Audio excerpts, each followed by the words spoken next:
This episode of Arrays of Living discusses something to say. I love images of lips. Why is that?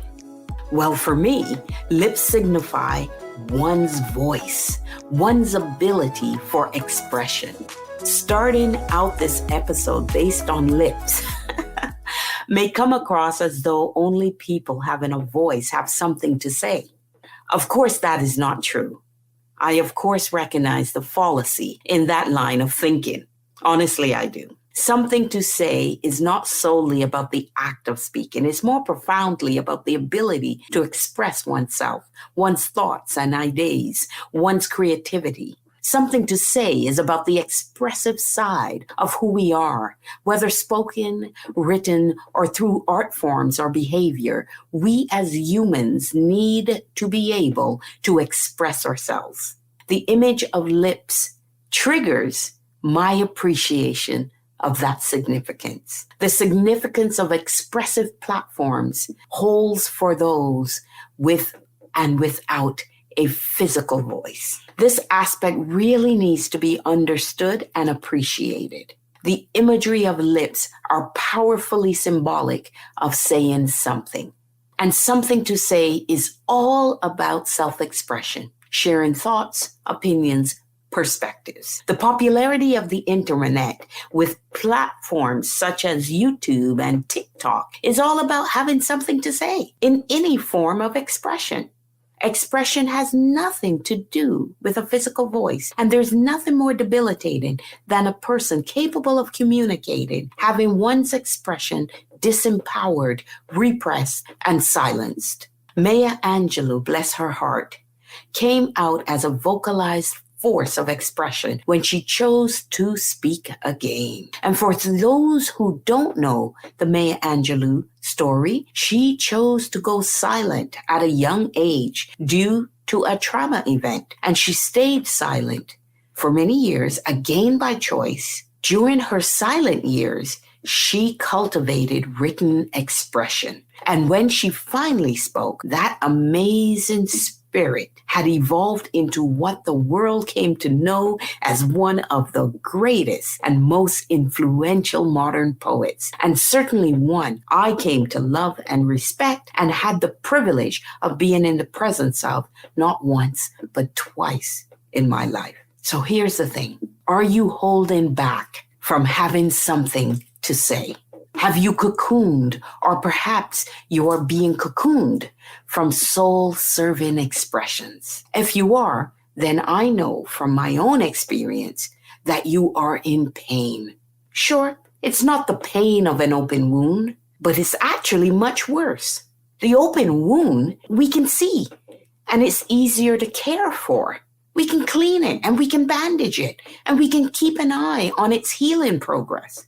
But the pain of censorship, of being muzzled, is not so readily seen, and it deteriorates from inside out. When we ongoingly fail to express ourselves, we really hold back the important parts of who we are, and that causes ourselves lasting mental and emotional pain, leading to pent-up frustration. Our frustration then turns into rage, and our isolation further turns to depression. Consider an artist losing the hands he or she paints with, or a singer losing the voice they sing with, or a dancer losing the legs they dance with, and a writer losing their ability to storytell. The outward manifestation of this kind of frustration and isolation is unpredictable, adding to an eerie suspense and unknown danger to the individuals having this pain and to the communities they inhabit.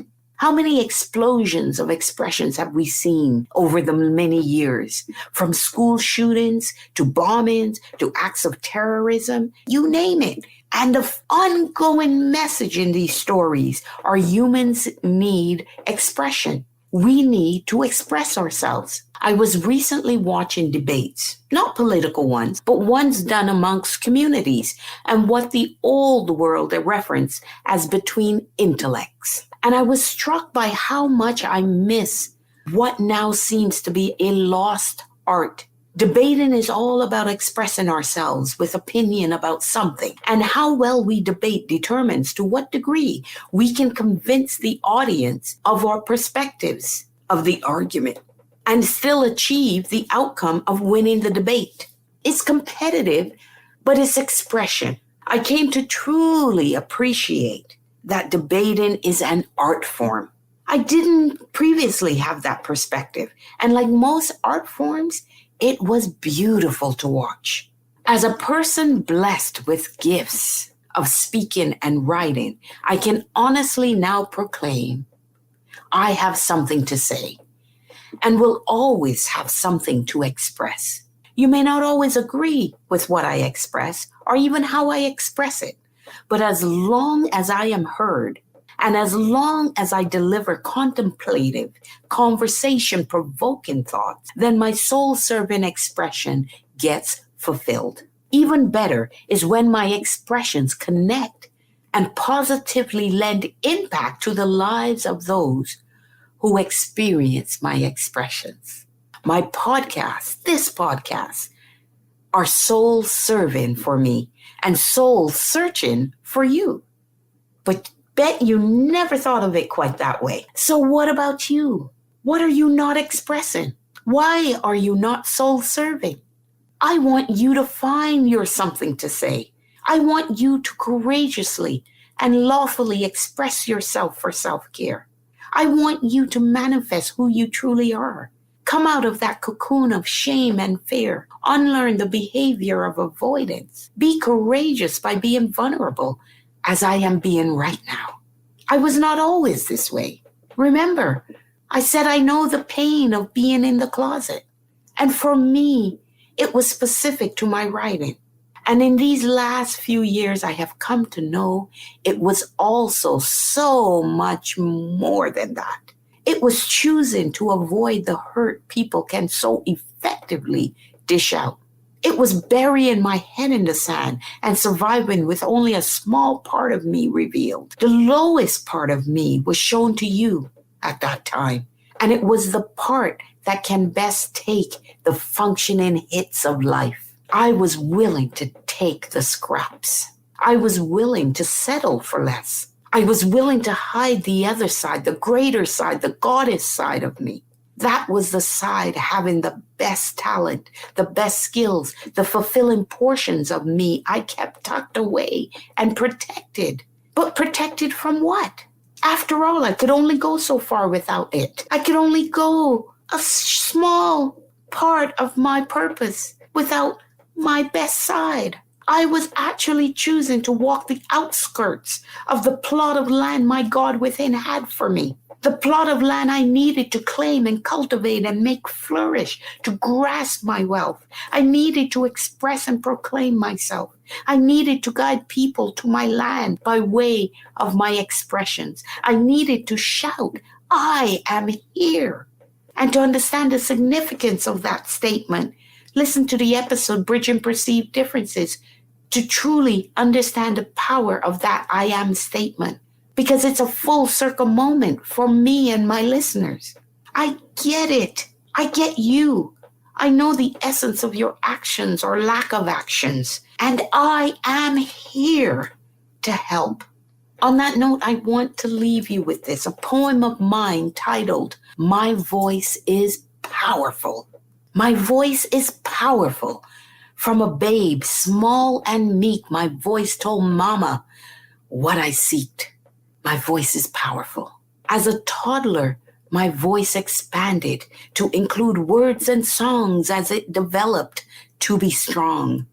My voice is powerful. In school, my voice changed with age, my speech improving at every stage. My voice is powerful.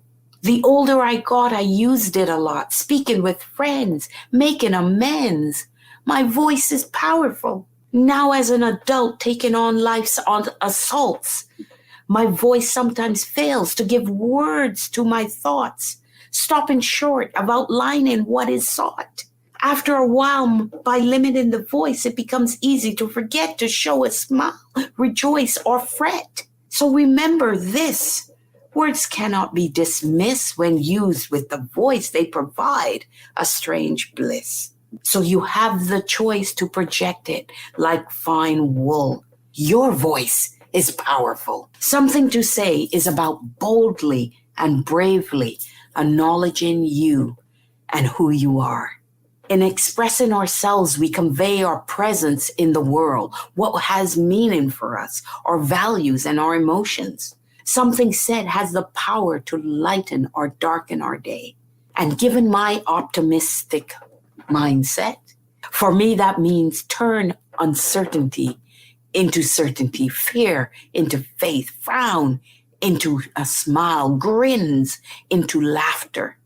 Now, when we lay on the universal law of divine oneness, you can see that we all have a responsibility to express ourselves and to do so in a manner that collectively heals, supports, and helps all of us progress through life divintastically. As a reminder, if you need help with any of that, you certainly know where to find me. Reach out using the links in the description. And if you liked my poem, then please know that coming soon is my first book of poetry called I Know Nothing. Thank you for listening.